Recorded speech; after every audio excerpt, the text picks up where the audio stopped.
Hello दोस्तों, मैं हूं पुनीत और आज मैं फिर से आपके लिए लेकर आया हूं एक बेहद ही डरावनी और खौफनाक भूतिया कहानी जो आपको भी अंदर तक डरा देगी। हमारी आज की कहानी जुड़ी है हिमाचल से।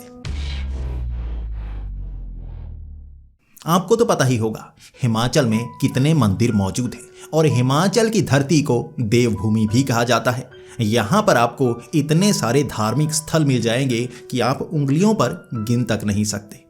एक से बढ़कर एक धार्मिक स्थल, भव्य से भव्य, और यहाँ पर इन पहाड़ों का नज़ारा कुछ अलग ही होता है।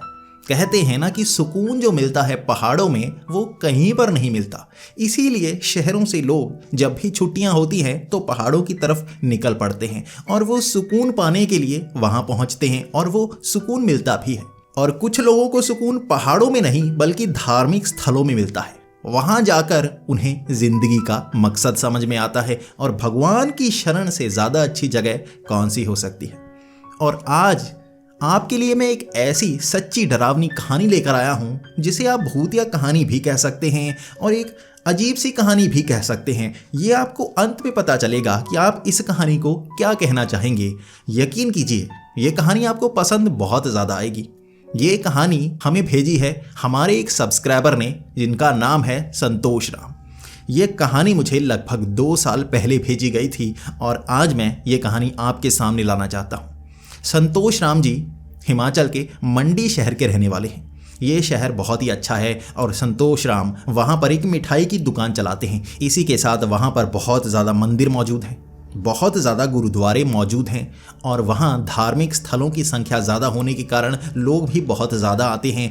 और उन्होंने मिठाई की दुकान के साथ साथ प्रसाद की दुकान भी बनाई हुई है। वहाँ पर फल फूल इस तरह का सामान और ख़ुद वो प्रसाद बनाते हैं, इसलिए वहाँ पर वो मशहूर भी बहुत ज़्यादा हैं।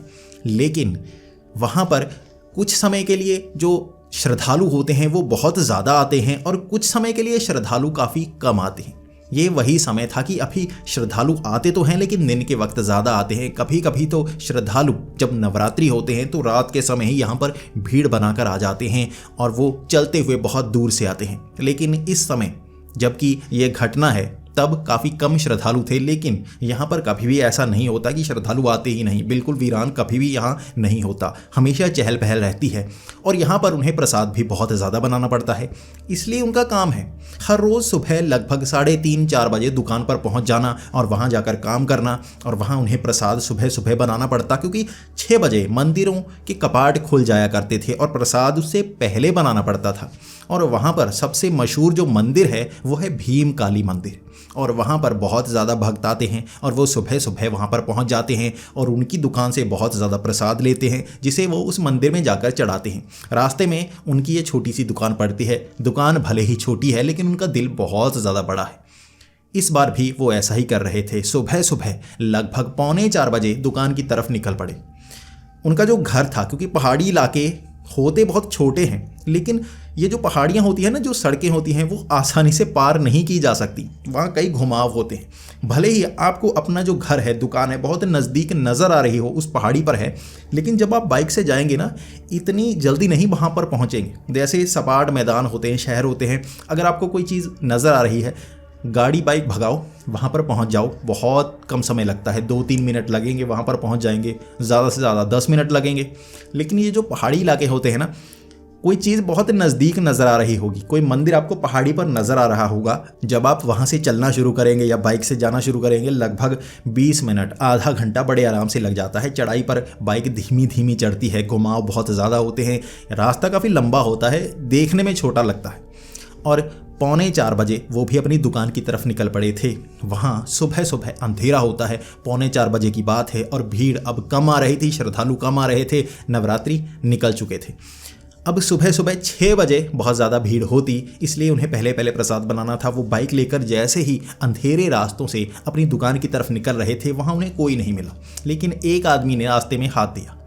वहाँ पर अमूमन ऐसा ही होता है, लोगों का स्वभाव भी ऐसा ही है कि उन्हें सुबह सुबह श्रद्धालु मिलते हैं और कई श्रद्धालु पूछते हैं, भाई ये चीज़ कहाँ पर है, होटल कहाँ पर मिलेगा, कोई वहाँ पर धर्मशाला मिल जाए, हमें रुकना है, सुबह सुबह हम पहुँच तो गए हैं लेकिन कुछ मिल नहीं रहा। तो वो मदद के लिए हमेशा आतुर रहते हैं कि कोई पूछे तो हम मदद करें।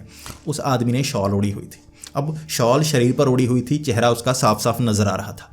अब उसके हाथ में एक छोटा सा बैग भी था, यानी वो दूर से आया होगा। अब उसने हाथ दिया। अब संतोष राम ने भी वहाँ पर बाइक रोक ली और पूछने लगे, हाँ भाई साहब क्या कर रहे हो, यहाँ इतनी रात को क्यों घूम रहे हो, कहीं किसी होटल में नहीं गए? तो उस आदमी ने कहा, भाई कहाँ जाता, कल दोपहर से मैं यहाँ पर भटक रहा हूँ, लोगों से पूछ रहा हूँ भीम काली मंदिर कहाँ पर है, कोई मदद ही नहीं करता। कल दोपहर से बस से मैं आया हुआ हूँ, यहाँ पर रुका हुआ हूँ, कभी किसी के पास जाता हूँ, कभी किसी के पास जाता हूँ, कोई जवाब ही नहीं देता। देखो मैं गरीब हूँ तो क्या मतलब गरीब को जवाब नहीं देंगे।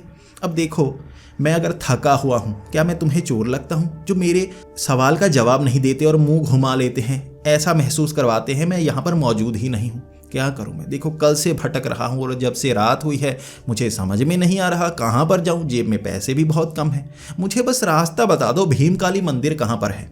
मेरे जो परिवार वाले हैं जब भी मनाली जाते हैं, मैं भी गाज़ियाबाद से मनाली की तरफ जा रहा हूँ, मेरे जो परिवार के मेंबर हैं वो जब भी मनाली जाते हैं यहाँ मंडी से होकर जाते हैं और मंडी में भीम काली मंदिर हमारा सबसे पसंदीदा मंदिर है। मनाली जाने से पहले हम घर में ये मानते हैं कि भीम काली मंदिर में माथा टेकना ही टेकना है, उसके बाद हमारा सफ़र बहुत अच्छा गुजरता है। तो मैं बस भीम काली मंदिर में माथा टेकना चाहता हूँ, माथा टेकूंगा, बस लूँगा, आगे निकल लूँगा। कोई बताए तो सही, आप मुझे बता दीजिए भीम काली मंदिर कहाँ है, मुझे चलकर जाने में कितना समय लगेगा, कहाँ पर है, क्योंकि शहर ज़्यादा छोटा नहीं है, ये बड़ा है। अब संतोष राम ने कहा, यहाँ यार लोगों को हुआ क्या है भाई, दूर से आया है, यही तो है जिनसे हमारी कमाई होती है, यही तो हैं जो यहाँ कुछ समय के लिए भी आते हैं, प्रसाद लेते हैं, सामान लेते हैं, इनसे हमारी दुकानें चलती हैं, वरना यहाँ शहर में तो कम ही लोग हैं ना, दूर से आते हैं उनसे तो घर चलते हैं। उसने कहा, भाई देख चल के जाने की ज़रूरत नहीं, तू पीछे बैठ, रास्ते में मेरी दुकान पड़ती है और ज़्यादा आगे नहीं है भीम काली मंदिर, मैं तुझे वहाँ पर छोड़ दूंगा। अब उस आदमी ने छोटा सा बैग पकड़ा हुआ था, ज़्यादा भारी बैग नहीं था, वो सीधा लात घुमाकर उस बाइक के ऊपर बैठ गया। अब संतोष राम बाइक चलाने लगा। अब सफ़र लगभग 15 मिनट का था, काफ़ी घुमाव थे वहाँ पर, लेकिन उसने उस चोटी के करीब उसे लाकर छोड़ दिया। वहाँ मंदिर के कपाट साफ सामने नज़र आ रहे थे।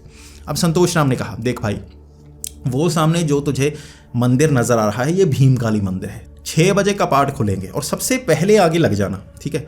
यहाँ शहर के लोग ही आजकल आया करते हैं, बाहर से बहुत कम टूरिस्ट आते हैं और 10-12 बजे यहाँ ज़्यादा लोग होंगे, फिर माथा टेकने में थोड़ा समय ज़्यादा लगता है। सुबह 6 बजे लग जा, यहीं पर खड़ा है, थोड़ा समय है, अगर इंतज़ार कर सकता है तो यहाँ पर लग जा। जैसे कपाट खोलेंगे अंदर जाना, माथा टेकना, निकलना 7 बजे, 7, 7:30 बजे या 8 बजे बस आएगी मनाली की तरफ, निकल लेना, बस तेरा काम भी हो गया और यहाँ से अच्छे से निकल लेना। अब वो आदमी खुश था, लेकिन जल्दी से उसने लात घुमाई, बैग पकड़ा और चल पड़ा उस तरफ। अब काफ़ी आगे निकल कर, क्योंकि वहाँ पर अंधेरा था, 4 बजे ज़्यादा रोशनी नहीं होती, वहाँ स्ट्रीट लाइट ठीक ठाक ही काम कर रही थी, पहाड़ों में थोड़ी कमी होती है, आपको पता होगा। वहाँ पर उसने पीछे मुड़कर मुस्कुरा कर देखा। अब वहाँ संतोष राम भी बाइक तो घुमा रहा था, लेकिन उस आदमी की जो मुस्कान थी घूमते वक्त उसे बहुत अच्छी लगी थी।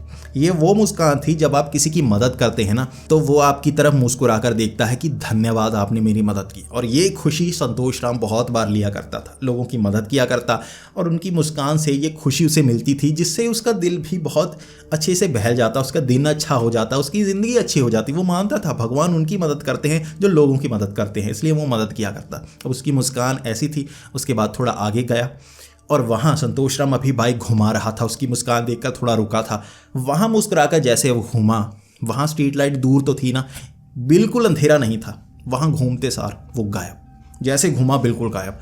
अब संतोष राम एकदम हक्का बक्का सा, उसने आंखें मली, भाई यहाँ से कहाँ गया, क्योंकि कपाट काफ़ी आगे थे, सड़क थी, वहाँ छुपा नहीं जा सकता था, वहाँ से एकदम जैसे चुटकी बजाते वो गायब। अब वो सोचता रह गया, भाई कहाँ गया। उसे लगा पता नहीं भाग गया, जैसे मैंने पलकें झपकी और वो गायब ही हो गया। लेकिन वो क्या सोचता, उसने सीधा बाइक घुमाई और दुकान की तरफ। अब दुकान वो पहुंच गया, उसके बाद अपना सामान बनाने लगा प्रसाद का, उसका सारा ध्यान इस तरफ था। थोड़ा मन में विचार था, भाई सामने से गायब कैसे हो गया, क्या मेरा उम्र होने लगी है, मतलब आंखें ख़राब होने लगी है जो सामने से गायब होता दिख गया, और वो भी मंदिर के सामने से, क्योंकि वो भूत प्रेत से बिल्कुल डरा नहीं करता था। जब आपको भगवान पर भरोसा हो और भगवान आपकी मदद भी कर रहे हों, आपको अच्छा इंसान बनाया हो, तो किसी से डरने की ज़रूरत नहीं रहती। इसलिए वो थोड़ा सा चौंक गया था, लेकिन डरा नहीं था। उसके बाद उसने प्रसाद बनाया। 6 बजे वहाँ भीड़ लगनी शुरू हो गई और 6:15 बजे वहाँ पर अखबार आया करता था। अब भाई काम करता था, 2 लड़के वहाँ दुकान पर काम करते, वो भी करता, वो अंदर गल्ले पर बैठता। गल्ला होता है यानी कि वहाँ तिजोरी जो भी कहते हैं जहाँ पर पैसे वैसे रखे जाते हैं, वहाँ पर कुर्सी पर बैठता वो। संतोष राम वहाँ पर अखबार पढ़ने लगा। उसे अखबार पढ़ने का बहुत शौक था भाई। 6:15 बजे अखबार आई और अखबार पढ़ना शुरू, और ज़्यादा अखबार हिमाचल की, वहाँ क्या खबरें हो रही हैं, क्या घटनाएं हो रही हैं। पहले पन्ने के निचली साइड छोटा सा कॉलम बना हुआ था, एक आदमी जिसकी मौत मंडी में ही बस स्टैंड पर हुई क्योंकि उसे दिल का दौरा पड़ गया। बस में यहाँ पर पहुँचा था, दिल का दौरा पड़ गया, वहीं पर उसकी मौत हो गई। अस्पताल ले जाया गया लेकिन उसे बचाया नहीं जा पाया, वो कहीं दूर से आया था। पता लगाया जा रहा है ये कल दोपहर की बात थी जो आज अखबार में आई थी। अब वो काफ़ी हैरान, जैसे ही उसने तस्वीर देखी, वहाँ पर तस्वीर लगी थी तो उस आदमी की, वो तस्वीर देखते ही संतोष राम के होश उड़ गए। ये वो आदमी था जिसे उसने सुबह 4 बजे बिठाकर वहाँ भीमकाली मंदिर में छोड़ा था। अब वो हैरान परेशान, भाई ये तो मरा हुआ है। उसने आस पड़ोस की दुकानों वालों को बताया, अपने लड़के काम करते थे उसको बताया, जिसको भी बताया हर कोई हैरान। उसने कहा मैंने देखा था, मैं बाइक पर बिठाकर उसे लेकर गया। भाई उसने शॉल ओढ़ी हुई थी और वहाँ पर डिटेल बताई गई थी कि उस आदमी के पास एक बैग था, उस बैग में ये सामान था, ये आगे जा रहा था कहीं पर। उसके बाद ज़्यादा डिटेल तो आगे वाले दिनों में निकलती ना, जैसे जैसे वहाँ घटना घटती लोगों की, क्योंकि वहाँ जो रिपोर्टर थे उन्होंने इतनी ही खबर निकाली थी दोपहर से। अब वहाँ पर संतोष राम बहुत हैरान, आखिर ये कैसे हुआ। अब वो सोचने लगा उस आदमी ने कहा क्या क्या था। उसने कहा था कि मेरा परिवार जब भी यहाँ पर आता है माथा भीमकाली मंदिर में टेकता है, उसके बाद हम आगे जाते हैं। हमारे परिवार वाले यही मानते हैं कि हमारा सफ़र अच्छा तभी होता है जब हम भीमकाली मंदिर में माथा टेकते हैं। लेकिन वो बेचारा बस से अभी उतर भी नहीं पाया था, दिल का दौरा पड़ गया और वहीं पर मारा गया। और उसकी आत्मा अब भी भीमकाली मंदिर में माथा टेकना चाहती थी, और संतोष राम ने उसकी आत्मा की मदद की थी। भीमकाली मंदिर में माथा टेकने के लिए उसे उस जगह पहुंचा दिया था। बेचारा शायद उसकी आत्मा मरने के बाद यही समझ नहीं पा रही थी कि वो अब इस दुनिया में नहीं है, कोई उसे देख नहीं सकता, कोई उसकी मदद नहीं कर सकता। और शायद संतोष राम की अच्छी आत्मा, जो उसने अच्छे काम किए थे, इसीलिए वो आत्मा उसे नजर आई, किसी और को नजर नहीं आई, कोई और मदद नहीं कर पाया। और संतोष राम ने उसे उसकी मंजिल तक पहुंचा दिया, भीमकाली मंदिर। भीमकाली मंदिर में माना जाता है कि वहाँ भूत प्रेत या कोई भी बाधा टिक नहीं सकती, और उस आत्मा की मनोकामना वहाँ भीमकाली मंदिर में पूरी हो गई। दोस्तों, आपको ये कहानी कैसी लगी? यकीनन ये कोई खौफनाक भूतिया कहानी नहीं थी जिसमें किसी भूत ने किसी इंसान को परेशान किया हो, बल्कि ये किसी इंसान की आत्मा थी। लेकिन कहें तो ये भूत ही था ना, और उस भूत की मनोकामना उस मंदिर में पूरी हुई, संतोष राम ने पूरी की। आपको ये कहानी कैसी लगी? अगर आपको ऐसी कहानियाँ सुनना पसंद है तो मेरे पास ऐसी कहानियाँ भी बहुत सारी हैं जो हमारे सब्सक्राइबर्स ने भेजी थी, लेकिन मैं ऐसी कहानियाँ कम शेयर करता हूँ क्योंकि कई लोगों को ऐसी पसंद नहीं आती, वो बहुत ज़्यादा डरावनी सुनना पसंद करते हैं। और ऐसी कहानियों में कुछ सबक होते हैं और कुछ ऐसी धार्मिक भावनाएं जुड़ी होती हैं। आपको ये कहानी कैसी लगी प्लीज़ कमेंट्स में ज़रूर बताएं। अगर ऐसी ही कहानी आपको सुनना पसंद है तो हमारे इस चैनल को सब्सक्राइब कर लें। मैं नीचे इंस्टाग्राम आईडी ज़रूर दे रहा हूँ, क्योंकि अगर आपके पास कोई ऐसी कहानी है तो वहाँ पर शेयर ज़रूर करें। तो मिलते हैं अगली वीडियो में, तब तक के लिए डरते रहें।